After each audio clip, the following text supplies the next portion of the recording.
The other guy that the Oilers signed was, of course, a player they drafted in the 7th round, William Nicholl.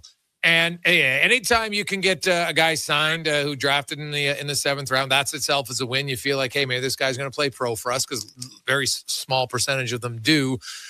Give us your thoughts about William Nicholl and how he's developed since being drafted.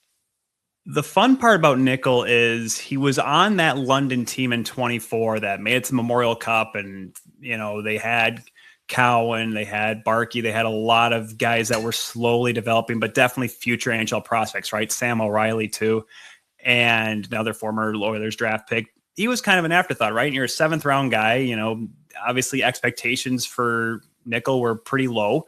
But then he has this great sophomore season in London. That second year, he really exploded. You could see his speed really come to fruition. And this is a team that still had Barkey, had O'Reilly, had Cowan. And he ends up finishing 5th in scoring on a team that once again won the OHL championship. This time, they were able to get it done. Unfortunately, I was there for 24 in Saginaw. Didn't get to see London win firsthand, but seeing them win last year, beating McKenna and the Medicine Hat Tigers. He didn't put up any points in either Memorial Cups, but you can see that drive that he has, the way he can really push the play. Similar to Michael's, could easily be a 60, maybe 70-point guy even at the American League level.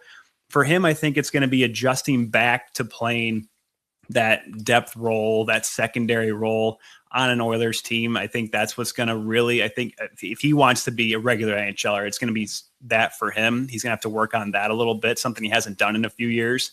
But the consistency of his scoring ability, his offensive touch, and the one thing I talked to Mike Stubbs, the London Knights broadcaster, earlier in the day, because I was talking like, William Nicholl is a great signing for him because, like I said, like you said, a 7th round guy. We always love the underdogs. Typically don't get that kind of shot to sign an NHL contract. They might, get an American League deal coming out of junior or coming out of college. But I asked him, what makes Nicholl so special? And he says, the kid's attitude is fantastic.